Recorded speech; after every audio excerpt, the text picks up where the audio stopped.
шугам компани Авирмед. Инженер гэдэг хүн бол хүнийг хэлээд байгаа. Инженеринг юм уу инженерчил гэхээр тэр салбарыг хэлээд байгаа. Инженерүүдийн хийгээд байгаа бизнес хэлээд байгаа. Одоо тэгээд хэдэн ажил 10 бүтэн цагийн. Намайг оролцуулаад 10 full time. Цагийн ажиллагаа. Би одоо тэгээд Няраваас болоод заримдаа жолооч нэгтлэн хийн бүх юм орлуулалтын менежер. Ямар мэргэжлэр төгссөн бэ? Бизнес удирдлага. Хэдэн он төгссөн бэ? 98 он. Тэгээ Гитэмс төгсөөд олон компанид ажиллаж байсан гэсэн. Тэрний нэг нь Mobicom-д нэлээд оцсон байсан. Mobicom-д яг юу хийжсэн бэ? Mobicom дээр нь шинэ бизнесийн хөгжүүлэлтээр ажиллаж байсан. Entrepreneurship гэж ярихаар хүмүүс заавал дандаа нь ойлгосон эхэлж байгаа юмыг бодох гээд байдаг.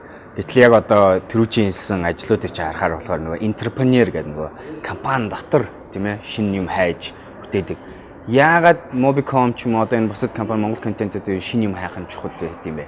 Яагаад том компаниуд энийг хийх хэрэгтэй юм бэ? Яг ер нь одоо ингээд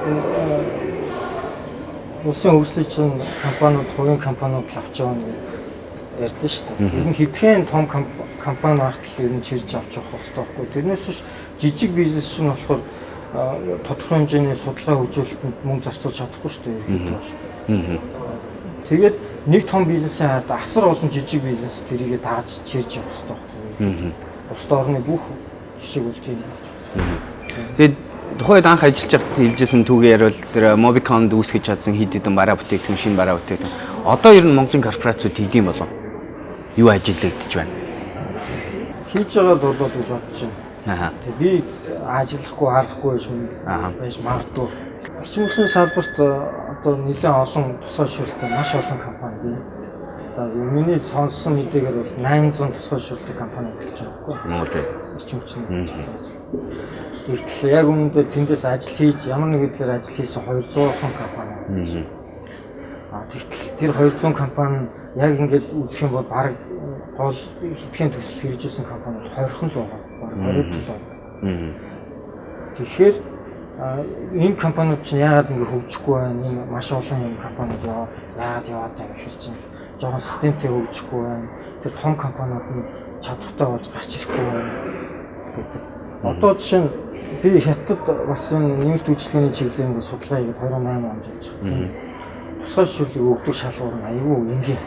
Тэр нь юу гэхээр дөрмийн сангаас нь хамааруулаад тусгай шүрлэг өгчдөг. Өөрөөр хэлбэл хариуцлага үлдэх чадвараар нь өгчдөг. Монголд хятад. Хятад. Манайд болохоор хэдэн диплом ч юм уу нэг сканер дэж оруулаад нөгөөдүүлээ ингээл тэ. Тэр нь үн чи худлаач юу эсвэл тэ. Маш тийм буруу системээр явж байгаа. Тэгээ тэр компаниуд олон улсад өрсөлдөх чадвар ямар вэ? Яг одоо инженерийн чиглэлээр дэлхийн түвшинд хүрэх гээд өгч байгаа компани байгаа. Жишээ нь NSS International инженерийн чиглэлээр олон жил төслүүд хэрэгжүүлээ. Тэгэхээр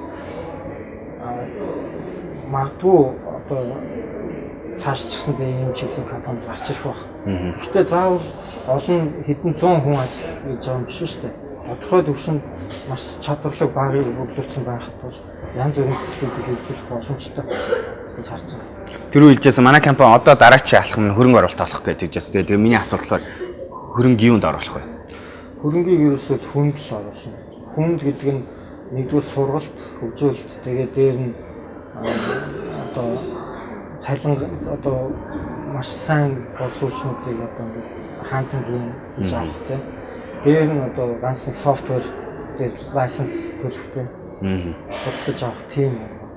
Монголд инженерээр зөндөө олон хүүхдээ төгсөж байгаа. Чадвар ямар вэ манайхны? Чадвар бол маш тааруу. Энэ ерөөсөө магадгүй зөвхөн нөгөө тийшин ч юм уу тэрний буруу биш баг. Энэ бол нөгөө тогтолцооны буруу юм шиг. Бүр дунд боловсруулалтаа ахуулаад дээшээ ингэ явж байгаа тогтолцоо. Тэгээ нөгөө үйлдвэрлэл сургалт хоёр нь хоорондоо ямар ч уялдаагүй байна гэх ингээл. Тэгээ энэ дээр чинь нөгөө түрүүний хэлсэн нөгөө корпорациуд чинь маш их үүрэг гүйцэтгэж байгаа. Хувийн хвшлийнхэн орж ирэх хэрэгтэй. Хувийн хвшлүүд хамтраад одоо тэр лабораторийг нь байгуулах, дээр нь бүр нэгдүгээр курсээс нь ахуулаад дадлах чигчийг тэр ажил дээр оруулах, ингэж тэр бизнес чинь хөгжиж шүү дээ. Одоо өөрөөр хэлбэл шийдэл рүү шийдлээс нөгөө инновацийн шийдэл рүү явах хэрэгтэй. Өөрөөр шинэлэг байх хэрэгтэй. Хичээлийн хажуугаар хагас цагийн ажилд ор гэж байна. Тэрнээс өөр ямар зөвлөгөөнүүд ажиллах вэ? Яг оюутнууд маань. Одоо чинь Coursera ч юм уу нөгөө онлайн хичээлүүдийг үзэх хэрэгтэй. Одоо энэ аппликейшн гэж нэг юу шүү дээ. Энд дээр ч маш их боломж байна шүү дээ. Одоо чинь би Duolingo гэдэг нэг аппликейшн байна. Энд дээр би Орос хэл сурч байгаа. Орос Монгол хэл байхгүй юм чинь. Орос хэлийг би англи хэл дээр сурч байгаа. Тэгэхээр Орос хэл, англи хэл хоёулаа би зэрэг сурч байгаа. Хүн бол тасралтгүй сурах. Тэр майнд тийм сэтгэлгээгээр хандж ижил амжилтанд хүрэн. Би сая оюутнуудтай ярилцлага хийжсэн чинь нэг оюутан надаас юм асуусан. Сургууль төгсөөд өөр компанид ажилд орох нь зүгээр үү? Эсвэл шууд хувийн юм хөөцөлдөх нь зүгээр үү гэсэн. Өөрөө чи хувьд энэ асуултын хариулт юу? Сургууль төгсөөд шууд хувийн юм хийх бас тийм юм. Яг л онох магадлал маш их таахгүй. Бараг 99.9 өгөхгүй тийм онох магадлал. Тэгэхээр компанид орж ажиллах хэрэгтэй. Өөрийгөө жоохон хөгжүүлэх хэрэгтэй. Ялангуяа том корпорацууд ороод яг сурах тухай ярихад бизнес яаж хийдгийг одоо сурах хэрэгтэй байхгүй. Нүдээр харна. Бүтцийг хараад за би ийм компани байгуулчихвал ийм л болох ёстой гэдэг одоо нүдэнд харагдаж байна. Бизнес хийдэг. Гэсэн мөртлөө одоо инженерийн компани аваа явж байгаа.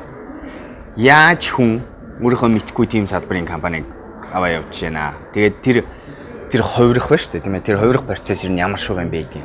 Манай аав маань энэ бизнесийг ер нь эхлүүлсэн. Тэгээд насаараа эрчим хүчний салбарт одоо Москвагийн эрчим хүчний инженерийн сургуулийг 72 онд төгсөөд тэрнээс хойш ирсэн. Насаараа эрчим хүчний салбарт ажиллаж исэн баггүй. Тэгээ би бол ерөнхийдөө нөгөө хажууд нь бол байн хараал одоо тэр хүний юу хийж юм, ажилдаа яаж хандж юм, одоо ямар уцаар юу хийж юм бүх юм харж исэн. Өөрөө ч бас тэр хуваараа хийжсэн янз бүрийн төсөлтөнд бас гар үе оролцоод явж ирсэн. Mobicon-д ажиллаж байгаа хүртэл намайг та ер нь программист уу ч гэдэг юм хүн болгон тэгж асуудаг байхгүй. Би бизнес хөдөлгөөн гэхдээ ерөнхийдөө шинэ бизнес хөгжүүлэлт дээр ажилладаг учраас заавалч нөгөө тэр техник инженерийн талын мэдлэгтэй байж л тэр бизнесийг одоо шинэ бизнесүүдийг гаргаж ирнэ гэхээс өөр огт оргуу хасаас байхгүй шүү дээ. Ер нь бол энэ бус орн ч гэсэнтэй байгаа шүү дээ. Одоо заавалч дабл профешн байх хэрэгтэй гэж яриад байгаа шүү дээ. Тэгэхээр бизнес удирдлага инженерийн бэкграунд хоёр заавалч байх хэрэгтэй. Бас оюутнууд зөвлөхөд бол тийм байх хэрэгтэй. Заавалч нэг юм бол байх. Заавал хоёр дабл мейжертэй л байх. Хоёр зэрэг. Хоёр юутай л байх. Хоёр наривчсан. Одоо энэ ажлын байрны шаардлага хангахгүй.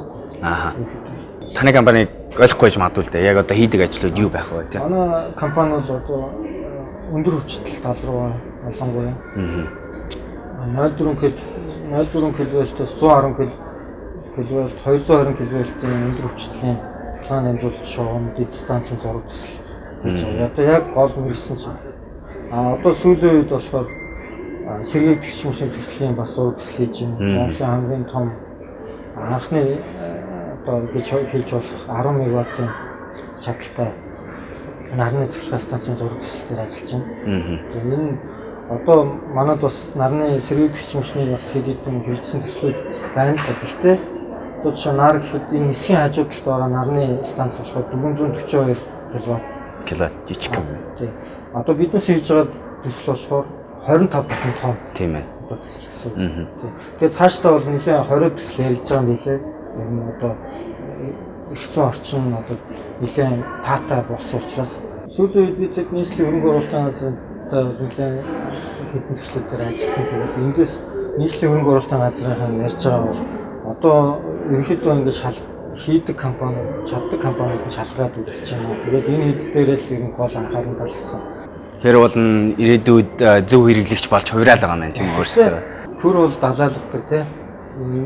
Нөгөө одоо тэр нэг эрхийнхаа төвшөнд бол илүү байгаа хгүй. Тэгээд мөнгө авах гэхээр ингээд удаад байдаг. Тэр чинь санхүүгийн маш том эрсдэлд оролцож байгаа нөгөө компанид хөгжих. Тэгээд санхүүгийн үнцэн нөгөө 2 жилийн өмнө авах байсан хэдэн төгрөг маань одоо хэдэн төгрөг үлээ мөнгөний үнцэн чинь байхгүй болчихсон. Тэр компаниуд чинь тэрийг хөгжүүлэлт сургалтанд ч юм уу өөр юм хүмүүсээ цалин жоох нэмэх ч юм тэр чиглэлээр зарцуулж исэн бол компаниуд чинь ер нь хөгжиж шүү дээ. Хямрал бол яг л танах шиг бизнес бол үнэхээр тэгвэл нөлөөлж шүү дээ тийм үү. Төр мөнгөгүй болоод та хайд мөнгө бол олон юм хийж үзлээ. Одоо өөрийнхөө компаниг 20 жил ингээд явж байна танай компани. Өмнө нь Mobicom 10 гаруй жил ажиллачлаа. Өөр компаниудад ажиллаж үзлээ. Хувийн бизнес эрхлээд мөн компаниудад ажиллаж явж байгаа хамгийн том гаргасан алдаа тэрнээсээ авсан том сургамж гэвэл юу вэ? Хамгийн том алдаа гэх юм бол нөгөө хүмүүстэй жоохон ихтгэл өгүүлэх хэрэгтэй байхгүй. Одоо нөгөө доод хүмүүстэй. Тэгээд зүгээр өмнө мобилж байх гэсэндээ одоо ч гэсэн нөгөө жоохон гэж лид хийж явдаг. Одоо ингээд за нөгөө хүмүүсээ ингээд за та санаа гаргах, шинэ санаа гаргах, шинэ юм хиймээр ч гэх юм ингээд нөгөө хүмүүсийг ингээд шахаад нөгөөдөл нөгөө санаанд хүрэхээр тийм үр дүнгууд гарахгүй болонгот нь өөрөөхөө нөгөө санааг жоохон хүчээр тулгаад ч юм уу, чирж явах ч юм уу те лид хийх гэж оролддог.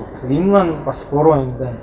Одоо болохоор ерөнхийдөө би ажлын инженерүүдтэй хэлж байгаа юм өөрсдийгөө маш их хөгжүүл боломжийн хоёрыг би бол одоо чинь сургалтын зардлыг чинь 100% тань сургалтынхаа нэхэмжлэгийг илээ гэж хэлдэг байхгүй. Тэгээд дээр нь хүн болгон төслийн менежер болох хэрэгтэй. Хүн болгон одоо төслийн менежерийн одоо PMP-гээ сертификат юу нэг авах хэрэгтэй.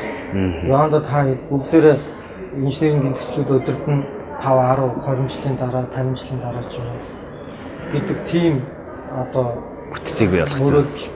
Бүтцээр зорилго тавиал хийж байгаа. За маш их баярлалаа. Яриад байна. Twitter дээр Авира гэдэг 21,000 дагагчтай тийм үү? Хүн байгаа. Тэгэхээр шууд өөртөө Twitter-ээр харьцаж одоо миний асууж ядаагүй асуултуудыг хариулж болно. Хэрвээ улс өөрийнхөө энэ инженерийнхаа суур салбарыг л маш өндөр анхаарал тавиад өөрсдөө энийг одоо гол бодлогын өөр дээр хатгаж явах хэрэгтэй. Тэгэх юм бол тэр улсын одоо тусгаар тогтнолч гэсэнтэй нөлөөлөх байхгүй ерөнхийдөө цаад агуулгаараа тэр агуулгаар. Та манай нэвтрүүлгийг үзснээр таач бас өөрийн бизнесийн гараагаа зориглон эхлэн гэж бид найдаж байна.